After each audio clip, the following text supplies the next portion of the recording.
సింధూస్ కిచెన్కి స్వాగతం. బోటి గోంగూర కర్రీ బయట భోజనాల్లో తింటూ ఉంటాము, చాలా టేస్టీగా ఉంటుంది. అలాగే రెస్టారెంట్లో కూడా ఆర్డర్ చేస్తూ ఉంటాం. మరి మీకు కూడా ఇలా పర్ఫెక్ట్ అవుట్పుట్ రావాలా? దీనికోసం ఫస్ట్ అయితే ప్యాన్ తీసుకుని ఆయిల్ ఒక 2 టేబుల్ స్పూన్స్ వేసుకోండి. క్లీన్ చేసి పెట్టుకున్న గోంగూర ఒక 1/2 కిలో వేసుకోవాలి. ఇప్పుడు దీన్ని కుక్ చేసుకుందాం. ఒక 5 మినిట్స్ వరకు కదుపుకుంటూ కుక్ చేసుకోండి. ఆకు మొత్తం అంతా మెల్ట్ అయినట్టు అయిపోతుంది. ఒక 5 నిమిషాలు అయితే సరిపోతుంది. చూసారు కదా, ఈ విధంగా మనకి దగ్గరకు రావాలి. ఇప్పుడు దీన్ని గ్రైండ్ చేసుకుని పక్కన పెట్టేసుకోండి ఆ పేస్ట్ని. ఇప్పుడు ఇంకొక బౌల్ తీసుకుని వాటర్ వేసుకుందాం. ఒక మీడియం ఫ్లేమ్లో పెట్టుకోండి. ఒక 3 కప్స్ వరకు వేసుకోవాలి. ఇప్పుడు ఇందులో 1/2 కేజీ బోటి వేసుకుందాం. శుభ్రంగా క్లీన్ చేసి పెట్టుకున్నది వేసుకోవాలి. ఇప్పుడు ఇందులో కొద్దిగా సాల్ట్ వేసుకుందాం. అంటే 1 టీ స్పూన్ వరకు పడుతుంది. పసుపు 1/2 టీ స్పూన్ వేసుకోవాలి. ముందు వాష్ చేసేటప్పుడు కూడా శుభ్రంగా పసుపు ఉప్పుతో వాష్ చేసుకోండి. ఆయిల్ 1 టీ స్పూన్ వేసుకుని దీన్ని ఒక 5 మినిట్స్ అయినా బాయిల్ అవనివ్వాలి. కంటిన్యూస్గా ఇలా కదుపుకుంటూ బాయిల్ అవనివ్వండి. 5 మినిట్స్ తర్వాత మనం మొత్తం ఈ బోటీని పక్కకు తీసేసుకుందాం. ఫిల్టర్ చేసుకున్నట్టు తీసేసుకోవాలి మొత్తం. ఇది పక్కన పెట్టుకోండి. ఇప్పుడు ప్రెషర్ కుక్కర్ తీసుకుని ఆయిల్ 3 టేబుల్ స్పూన్స్ వేసుకోవాలి. అలాగే ఉల్లిపాయలు 2, పచ్చిమిర్చి కారాన్ని బట్టి వేసుకోండి, 4 వేసుకున్నాను ఇక్కడ. ఇప్పుడు దీన్ని ఒక 3 మినిట్స్ కదుపుకుంటూ కుక్ చేసుకోండి. లైట్గా గోల్డెన్ కలర్లోకి మారాలన్నమాట. అప్పటి వరకు కూడా కుక్ చేసుకోండి.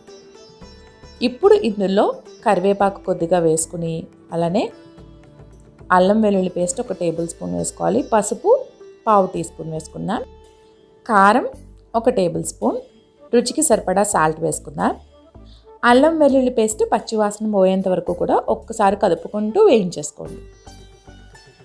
ఇలా వేగిన తర్వాత ఆల్రెడీ మనం కుక్ చేసి పెట్టుకున్న బోటీ ఉంది కదా, అది వేసుకుందాం.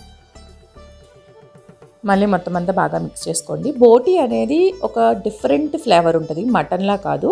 మనం భోజనాల్లో తింటాం కదా, అప్పుడు తెలుస్తుంది. సో ఆ ఫ్లేవర్ ఓకే అనుకున్న వాళ్ళే బోటీని ట్రై చేయండి.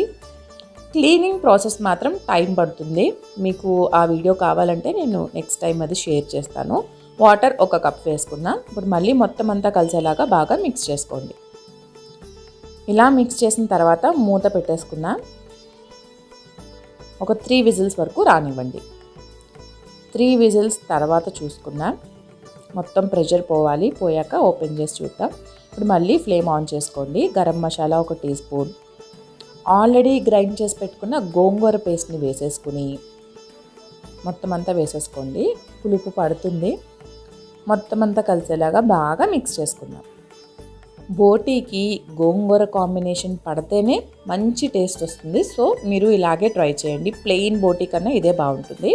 ఇప్పుడు వాటర్ వేసుకుందాం. మళ్ళీ 1 కప్పు. మళ్ళీ ఒక్కసారి మిక్స్ చేసుకుని మూత పెట్టుకుందాం. ఒక 2 విజిల్స్ రానివ్వండి. 2 విజిల్స్ తర్వాత చూసుకుంటే చూడండి, నూనె చక్కగా పైకి తేరింది. మళ్ళీ ఒక్కసారి ఫ్లేమ్ ఆన్ చేసుకుందాం. ఆన్ చేసుకుని నీళ్ళు లాంటివి ఉంటాయి కదా, వాటిని దగ్గరికి రానిచ్చేద్దాం. అంతే, ఎంతో టేస్టీగా ఉండే బోటీ గోంగూర కూర రెడీ అయిపోయింది. మరి వీడియో నచ్చిందా? ఇలాంటి డిఫరెంట్ రెసిపీస్ ఇంకా కావాలా? అయితే తప్పకుండా సింధూస్ కిచెన్ని సబ్స్క్రైబ్ చేసి పక్కనే ఉన్న బెల్ ఐకాన్ ప్రెస్ చేసి ఆల్ అనే ఆప్షన్ని ట్యాప్ చేయండి. అప్పుడు నేను పెట్టగానే మీకు నోటిఫికేషన్ వచ్చేస్తుంది. వీడియో నచ్చిందా? అయితే లైక్ చేసేయండి. ఫ్రెండ్స్తో, ఫ్యామిలీ మెంబర్స్తో షేర్ చేయడం మర్చిపోకండి. Thank you so much for watching my video.